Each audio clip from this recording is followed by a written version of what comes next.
The door slammed shut behind me, echoing through the empty hallway. I stood frozen, my heart pounding in my chest. Ethan's shoes were not the ones greeting me, but a pair I knew all too well. Vera's. "Alara, what in the world do you think you're doing, coming home this late?" Vera's voice sliced through the silence, sharp and accusing. I found my voice, though it trembled slightly. "Vera, I didn't expect you to be here." "It's not about me being here. It's about you neglecting your duties as a wife. Where have you been?" Her eyes bore into me, seeking to unravel any excuse I might offer. I clutched the book about Miami tighter, feeling the weight of her judgment. This wasn't just about tonight. This was about every silent battle, every unspoken grievance that had built up over months. "Ethan told me he wants a divorce," she continued, her words cutting deeper. "I can't say I blame him. You're hardly the wife we hoped for." I felt a cold resolve settle over me. This was not just a confrontation. It was a declaration of war. My marriage, my life, was slipping through my fingers, controlled by a woman who saw me as nothing more than an inconvenience.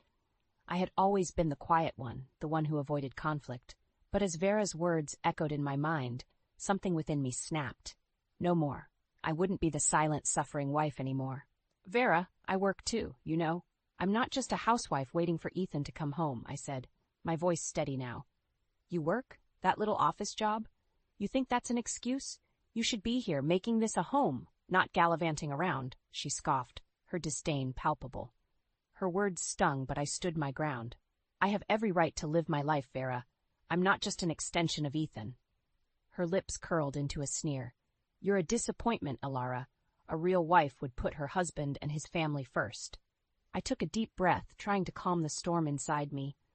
"I won this trip to Miami, Vera. I was planning to give it to my parents, but now—" Her eyes lit up with a mix of surprise and greed. "Miami? Well, that changes things. Ethan and I could use a holiday." The audacity of her words hit me like a physical blow. "It's not yours to take, Vera. I won it. It was for my parents." She stepped closer, her voice dripping with venom. "You're part of this family now, Alara. Your things are our things. And if Ethan wants to go to Miami with his mother, who are you to stop him?" I felt the anger rising in me, a burning flame fueled by months of her belittling and manipulation. "It's my prize, Vera. I decide what happens to it." Her laugh was cold and mocking. "We'll see about that, Alara. We'll see." She turned on her heel and left, leaving me standing alone, my heart racing with a mixture of fear and anger. I knew then that this was just the beginning. I had to fight back, not just for myself, but for the life I wanted, a life free from Vera's shadow. As I lay in bed that night, Ethan's snores a dull backdrop, my mind raced. Our marriage, once a hopeful union, now felt like a trap tightening around me with each passing day. The man beside me, once my partner, now seemed more like a stranger, a puppet dancing to his mother's tune. Morning came, and with it the usual routine.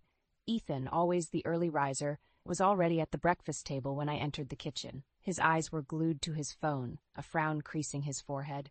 "Good morning," I said, my voice neutral. He grunted in response, not looking up. I poured myself a cup of coffee, the silence between us heavy. Finally, he spoke, his eyes still on his phone. "Mom mentioned you want a trip to Miami." I nodded, bracing myself. "Yes, I was planning to give it to my parents." Ethan finally looked up, his expression a mix of annoyance and entitlement. "You should have discussed it with me first. Mom really wants to go." I clenched my fist, fighting the urge to lash out. "Ethan, it's my prize. I wanted to do something nice for my parents." He shrugged, dismissive. "Well, Mom's been feeling down lately, since Dad passed. This trip could really cheer her up." I could feel the anger bubbling inside me. "And what about my parents? Don't they deserve a break?" Ethan's eyes narrowed. "You're being selfish, Alara. Family comes first." "Your family, you mean," I shot back, my patience wearing thin. He stood up, his chair scraping against the floor. "You're my wife, Alara. That makes my family your family." The finality in his voice was a clear message. In his eyes, I was an accessory, an addition to his life, not a partner. I was to fall in line, to play the part he and Vera had scripted for me. The rest of the day passed in a blur. At work, I found myself distracted, the image of Ethan's indifferent face haunting me. I felt trapped, caught in a web woven by Vera and tightened by Ethan. That evening, I returned home to find Vera in my kitchen, cooking. The smell of her stew filled the air, a stark reminder of her constant presence in our lives. "Alara, there you are. I thought I'd make dinner tonight. You must be tired from work," she said, her voice dripping with false concern. I forced a smile, my stomach churning. "That's very thoughtful of you, Vera," she hummed, stirring the pot. "Ethan told me about the Miami trip. It's a shame you won't be joining us." The casualness of her words was like a slap in the face. "I haven't decided yet, Vera." She turned, her eyes cold. "Oh, but you have, dear. Ethan and I will be going. It's settled." The room felt small, suffocating. I wanted to scream, to shout, to reclaim my life from this woman who had insidiously crept into every corner. But I held my tongue, my resolve hardening. Vera and Ethan might think they had won this round, but I was far from defeated. I would find a way to turn the tables, to expose their selfishness and manipulation. As I sat at the dinner table that night, picking at the stew Vera had made, I knew one thing for sure. This wasn't just about a trip to Miami anymore. It was about taking back control, about fighting for my dignity, and I was ready for the battle. The following week was a tumultuous mix of silent dinners and whispered phone calls. Ethan had become increasingly distant, his allegiance clearly with Vera. The trip to Miami, my hard-won prize, now felt like a poisoned chalice. On a particularly dreary Thursday, I received a call from my mother. Her voice, usually so full of life, was tinged with disappointment. "Alara, dear, your father and I heard about the Miami trip. It's a shame we won't be going." Guilt gnawed at me. "I'm sorry, Mom. I really wanted you both to have it." She sighed. "It's all right, darling. We understand. Family must come first, as your husband says." The way she said family stung, a reminder of how Ethan and Vera had twisted the meaning of the word. That evening, as I entered the house, I found Ethan and Vera in the living room, poring over travel brochures. Their excitement was palpable, a stark contrast to the hollow feeling in my chest. "Alara, come look! We're planning our Miami trip," Ethan called out, his voice too cheerful. I approached reluctantly, the sight of them together like this sending a wave of nausea through me. Vera looked up, her eyes gleaming. "We're thinking of staying at this lovely beachfront hotel. Isn't it wonderful?" I swallowed hard, forcing a smile. "It looks nice." Ethan glanced at me, then back at the brochure. "We should book soon. Don't want to miss out." Vera nodded in agreement, her smile widening. "Yes, let's. Alara, would you mind fetching us some tea?" The request, so casual yet so commanding, was the last straw. "Actually, I need to talk to you both about the trip." Their attention snapped to me, a flicker of wariness crossing Ethan's face. "The thing is," I began, my voice steady despite the pounding in my chest, "the trip to Miami was supposed to be a gift for my parents. I won it, and I should decide how it's used." Ethan's expression hardened. "Alara, we've been through this. Mom needs this trip." Vera chimed in, her tone patronizing. "Dear, it's just a trip. Your parents will understand." Frustration boiled inside me. "No, you don't understand. This was something special for my parents. You can't just take it away." Ethan stood up, his demeanor shifting from cheerful to menacing. "You're being selfish and unreasonable, Alara. This is family we're talking about." "I am talking about my family." I shot back, my voice rising. Vera tutted, shaking her head. "Ethan, see what I mean? She's not family-oriented, not like us." I looked between them, my heart racing. "You know what? Take the trip, but this is not over." Turning on my heel, I stormed out of the room, their triumphant smirks burning in my memory. As I headed to our bedroom, a plan began to form in my mind. They wanted to play dirty? Well, two could play at that game. This trip to Miami would be a trip they'd never forget. A trip where karma would come calling, and I would be the one to deliver it. I spent the next few days in a state of cold fury, my mind racing with plans for revenge. Ethan and Vera, ensconced in their bubble of self-righteousness, seemed oblivious to the storm brewing. On Saturday morning, as I sipped my coffee, Ethan slid a brochure across the kitchen table. "We've booked the hotel in Miami. It's going to be fantastic." I looked at the glossy pictures of sun-kissed beaches and luxury suites, a bitter taste in my mouth. "I'm sure you'll enjoy it," I said flatly. Ethan frowned, picking up on my tone. "What's your problem, Alara? You should be happy for us." I stared at him, incredulous. "Happy? You're taking a trip meant for my parents, and you want me to be happy?" He leaned back, his expression one of exasperation. "You're making a big deal out of nothing. It's just a trip." "Just a trip?" I echoed, my voice rising. It was a gesture for my parents, Ethan, something special for them. And you and your mother just bulldozed over it. Ethan's patience snapped. Enough, Alara. You're acting like a child. You need to start thinking about what's best for this family. The word family echoed in my ears, twisted and corrupted by his and Vera's selfishness. And what about what's best for me? For my family? I countered. Ethan stood up, his chair scraping loudly against the floor. You're my wife, Alara. Your place is here with me and my mother. If you can't accept that, maybe we shouldn't be married. His words hung in the air, a threat and a challenge all at once. For a moment I felt a pang of fear, of uncertainty, but then a wave of clarity washed over me. Maybe you're right, Ethan, I said quietly, my decision made. Maybe we shouldn't. His eyes widened, taken aback by my response. What are you saying? I met his gaze, my resolve steeling. I'm saying that this marriage, this life, it's not what I want, not with you and Vera controlling every aspect of it. Ethan's face contorted with anger. You'll regret this, Alara. You think you can just walk away? From me? From this family? I stood, facing him squarely. I'm not walking away, Ethan. I'm taking back my life. He snorted, dismissive. We'll see how long you last without us. I turned away, my mind racing with plans and possibilities. The stage was set, the players in place. It was time for my revenge to unfold. As I packed a small bag, my thoughts were clear and focused. Ethan and Vera had pushed me to the edge, and now they would see just how far I was willing to go. This was no longer just about a trip to Miami. This was about reclaiming my dignity, my independence, and showing them that I was not to be underestimated. I left the house without a backward glance, the door closing behind me with a finality that felt like freedom. I moved back to my parents' house, each step feeling like a weight lifting off my shoulders.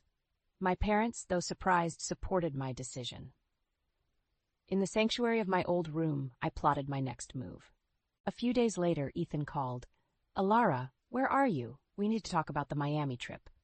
I'm at my parents', I replied, my voice steady. And there's nothing to talk about. You've made your decision. He was silent for a moment. You can't just run away from this. We're married. Not for much longer, I said quietly. I'm filing for divorce, Ethan. There was a sharp intake of breath on the other end. Divorce? You can't be serious. I've never been more serious, I affirmed. Our marriage is over, Ethan. He sputtered in disbelief. You'll regret this. You think you can just leave me and get away with it? I smiled, a sense of empowerment surging through me. I'm not getting away with anything. I'm taking back my life. Ethan's voice turned cold. We'll see about that. And the Miami trip? You're ruining everything. I chuckled softly. Oh, Ethan, you have no idea. Enjoy your trip. The line went dead, and I sat back, a plan forming in my mind. Ethan and Vera thought they had won, but the game had just begun. The next day, I called the airline. I need to make a change to the reservation for the Miami trip. The agent was accommodating. Of course, Miss Alara, what changes would you like to make? I won't be going, I said. The tickets are non-transferable, correct? That's right, the agent confirmed. Good, I said, a smile playing on my lips. Keep it that way. The day of their departure arrived, and I couldn't help but feel a twinge of anticipation. Ethan and Vera, unaware of the surprise awaiting them at the airport, were in for a rude awakening. I received a call from Ethan later that day, his voice frantic. Alara, what the hell did you do? They won't let us board. The tickets are void without you. I feigned innocence. Really? That's strange. I guess you should have read the fine print, Ethan. You did this on purpose, he accused. I shrugged, even though he couldn't see me. You took something that wasn't yours, Ethan. Actions have consequences. His voice was a mix of anger and desperation. This isn't over, Alara. You'll pay for this. I hung up, a sense of satisfaction washing over me. This was just the beginning of their downfall. Ethan and Vera had underestimated me, but they were about to learn just how costly that mistake was. As I sat back, a plan unfolding in my mind, I knew one thing for sure. Revenge was a dish best served cold, and I had just started cooking. After thwarting Ethan and Vera's Miami plans, I felt a sense of control returning to my life. But my thirst for justice was far from quenched. The real act of retribution was about to begin. A week passed, and I received a call from Ethan. His tone was a mix of anger and desperation. Alara, we need to talk. I'm coming over. I agreed, curiosity piqued. When he arrived, he was a shadow of his usual arrogant self. "Alara, I'm in trouble," he began, his eyes avoiding mine. I raised an eyebrow. "What kind of trouble?" He hesitated before confessing. "At work. They've started an investigation. They think I've been embezzling funds." I suppressed a smile. "Embezzling? That's serious, Ethan." He ran a hand through his hair, visibly stressed. "It's not just that. They're questioning my absences, my trips with Mom. They think it's all connected." I leaned back, the pieces falling into place. "Sounds like you've made quite a mess." He looked up, desperation in his eyes. "Alara, I need your help. You have to vouch for me. Tell them I was with you." I laughed, the sound bitter. "Why would I do that, Ethan, after everything?" He reached for my hand, but I pulled away. "Please, Alara, I'm begging you. If I lose this job, I'm ruined." I stared at him, the man who had once been my world, now reduced to a groveling mess. "You should have thought about that before, Ethan. You made your bed. Now lie in it." As he left, his shoulders slumped. I knew the wheels of karma were turning. The following day, news of Ethan's dismissal and his embezzlement spread. Vera, once so proud and haughty, became the subject of whispers and judgmental glances in the neighborhood. Their fall from grace was swift and merciless. Ethan tried to reach out again, but I was done.